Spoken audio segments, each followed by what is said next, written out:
What's up guys, Starnes here with Droid Monitor X. The time that I've had with the Pixel XL has been great, but has it lived up to my expectations or has it left me wanting more? This is my full review of the Pixel XL. Let's go ahead and get started.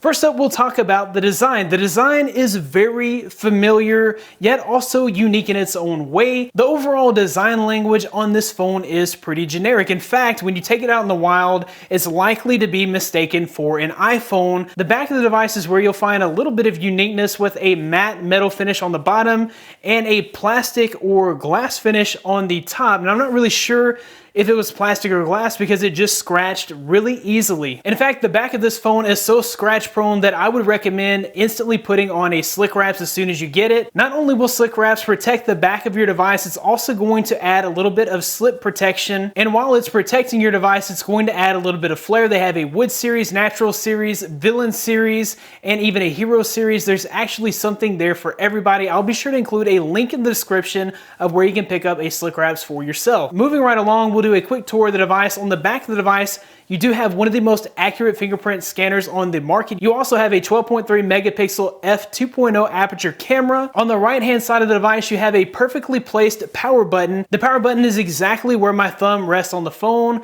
and you also have a nicely placed volume rocker. I prefer the right hand placement to the left-handed placement. On the top of the device, you'll find a 3.5 millimeter headphone jack and microphone. On the bottom of the device, you'll find a single speaker and also a USB Type-C charge port. While the design is very familiar on this phone, it's also one that kind of grows on you over time. After the couple of weeks that I had with the device, I really actually enjoyed the design of the Pixel XL. There's something to be said about simplicity and familiarity. Moving along, we'll talk about the display. You're looking at a 5.5 inch QHD display with a resolution of 2560 by 1440, and this display is incredibly sharp. It gets incredibly bright. It's not as bright as a Super AMOLED display that you might see on a Note 7 or a Galaxy S7 Edge.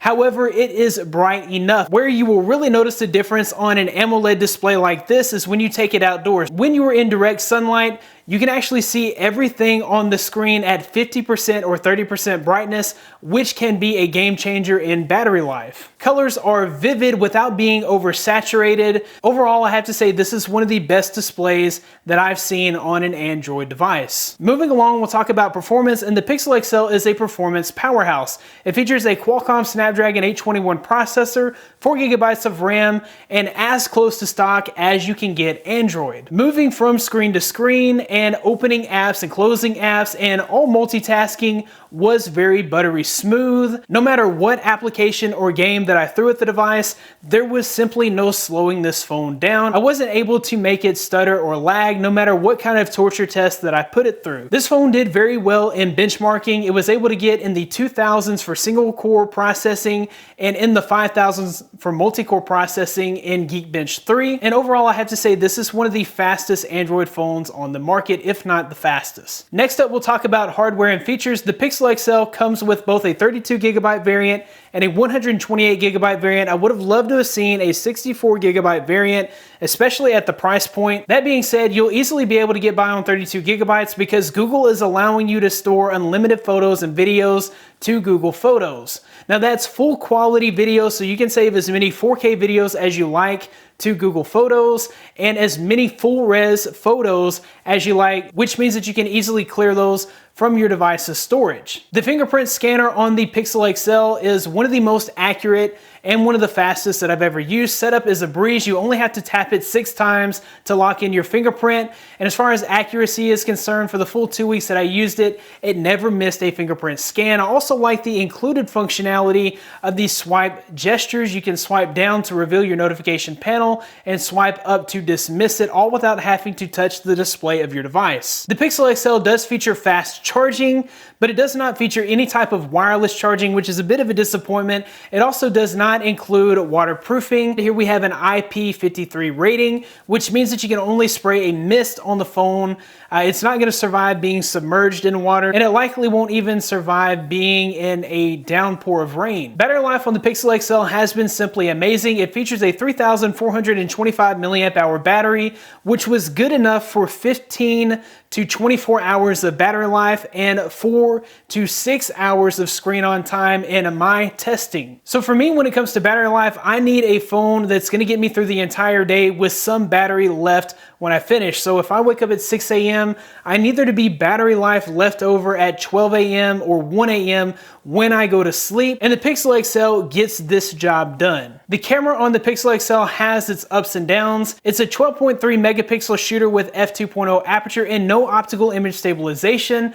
As long as you have plenty of light, if you're outdoors or if you are in bright lighting, you're not gonna have any issues at all with this camera. The photos you take with this camera are going to be super sharp and full of detail. The colors are going to be mostly accurate. They're not going to be oversaturated. The dynamic range on these photos are going to be excellent as well, with highlights and shadows looking more natural. And as long as you're in bright situations, you really won't miss the optical image stabilization. The camera actually utilizes the gyroscope to bring forth a software stabilization that actually does pretty well. Even in shooting video, you're going to notice that most of the videos that you take are going to be incredibly stable. Now, where you may miss the optical image stabilization is in low light situations. In most of the low light photos that I took, there was a bit of grain and noise unless I was able to hold the phone perfectly still. In some of the shots that I took, I noticed a bit of noise reduction, but that noise reduction also softened those images just a little bit. But once again, as long as you are in bright, sunny situations, this is one of the best cameras. As far as software is concerned, you can't go wrong with Android 7.1 Nougat. In fact,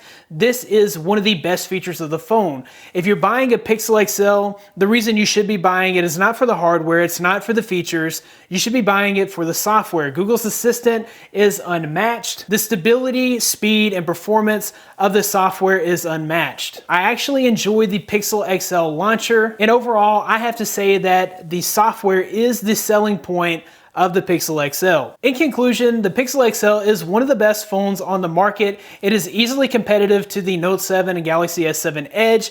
The only disappointments that I have with the device is the lack of features, the lack of waterproofing, that super scratch prone back of the phone. And I personally would have liked to have seen other features that you get on top tier flagship devices like expandable storage and possibly even wireless charging. The main setback for me has to be the price. I would have loved to have seen this phone at $650, and at $675 or even $699, I would have been perfectly happy with the Pixel XL. Personally, I could not justify the price of the Pixel XL, and I actually shipped mine back. But if software is the only thing that you're concerned with, or if it is your main concern, this is by far the best software experience on an Android device. And if it's worth the extra couple $100, then I would say definitely grab the Pixel XL. Anyways, guys, that about wraps it up for this video. If you like this video, be sure to give it a big thumbs up. Subscribe to this channel for more content like this in the future. You can find more of me at droidmodderx.com. Follow me on Twitter at droidmodderx. Thanks, guys, for watching. Be blessed. I'll see you in the next one.